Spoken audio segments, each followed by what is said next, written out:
The Torah tells us that God is manifesting in the desert to lead us. And by day it is a column of cloud, and by night it is a column of fire. When it's time to camp, the cloud would hover over the Mishkan, so everybody would know, eyes on the tabernacle, which is the place of communal gathering. It's the place of ritual. So we'd be looking there, and when the cloud hovers, we know it's time to unpack. We're going to settle for a bit.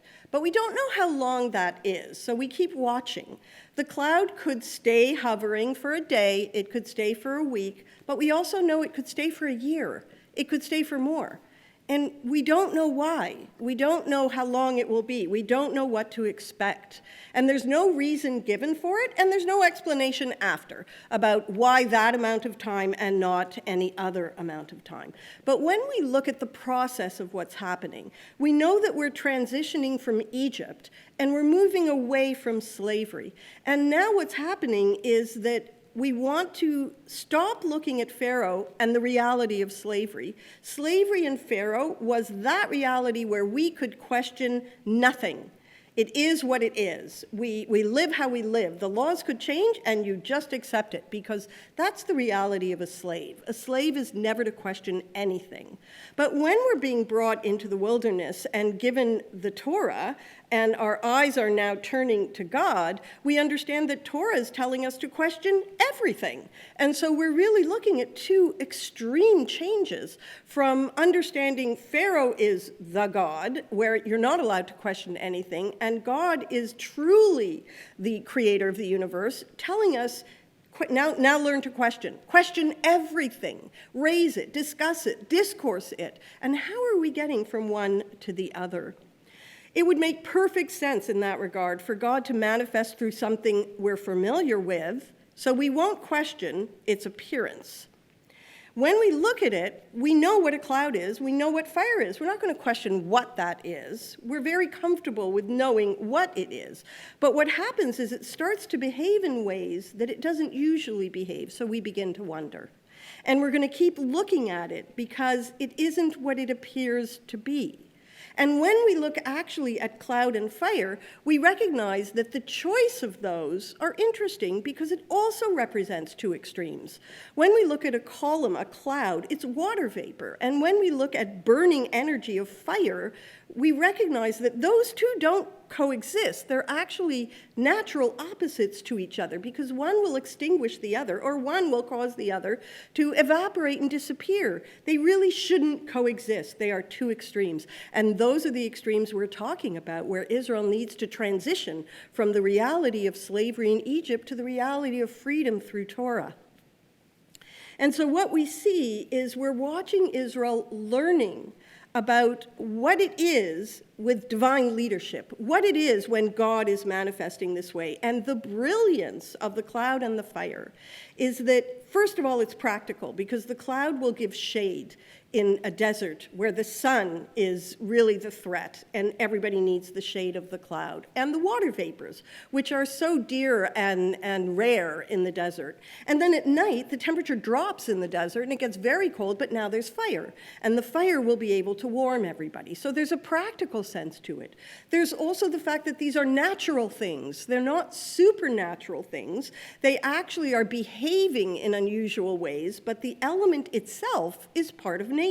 So it's what we expect. The behavior becomes unpredictable. We're not sure how long that cloud is going to stay. We don't know how to predict what's going to happen. And so what we end up with is both the idea of shelter and unpredictability, and unpredictability always makes us nervous. So there's a sense of danger. How close can we get to that fire that is keeping us warm? And what begins to happen? Israel begins to question. It begins the perspective that we learn from there, moving out through time, through history, and through our Jewish lens. We watch nature, we watch the world, not as disconnected political or physical entities, but really as our text to read, to understand, to ask questions, to engage with.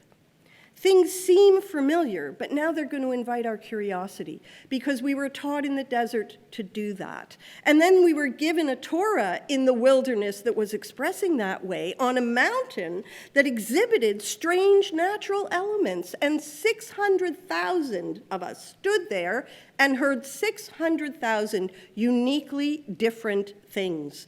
And so immediately we're taught to interpret. We're taught to interpret the Torah. We're taught to interpret what we see going on around us. Seems like natural elements, but they're not behaving the way we would expect. And so we're taught to interpret. We're taught to debate with it. We're taught to challenge each other with new concepts of all of this and recognize the boundary it represents. We understand also that the Torah is the curriculum of our lives.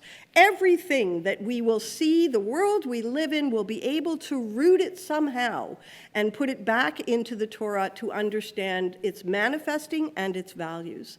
The Talmud actually tells us that when someone takes on the role as the rabbis of the Talmud and the sages, that they are going to teach their students how to understand Torah, which then means how to understand the world around them, because the world becomes the text.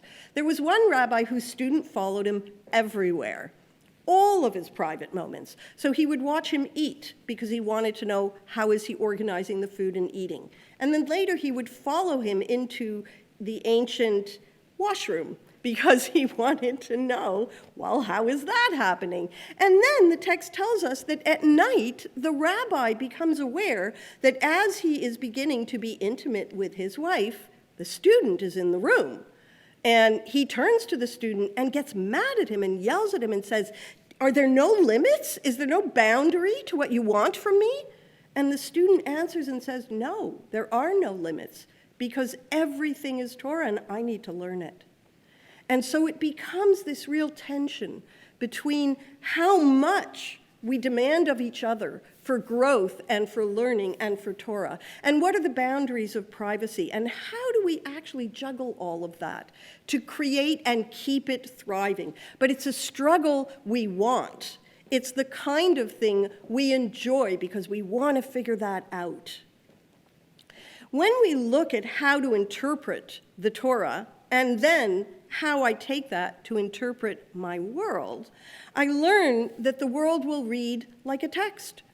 And it will contextualize disputes, arguments. I will learn which ones can be resolved and which ones can't be resolved. Which ones do I need more time and more information? Because that's what the Talmud says about some of the disputes in Torah. We don't have the information yet. We need to gather more. And so I look at that, and before I can engage and contribute things, I watch, I observe, I begin to interpret. I remember that the key lies in expecting someone else to have heard something else, and that the meaning of Torah grows when I grow because I heard you.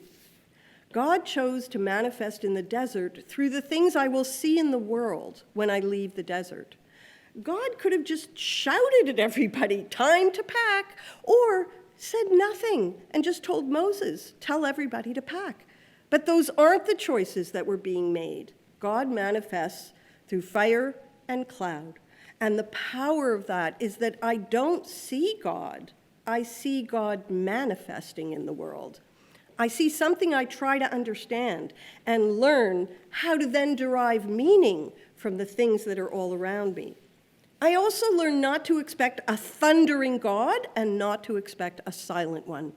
I learn to expect nuanced divine presence that ignites something inside of me when I experience the perspective that the world around me will always contain infinite layers of meaning. They won't say anything to me unless I become the one who reads, interprets, and demands to learn more.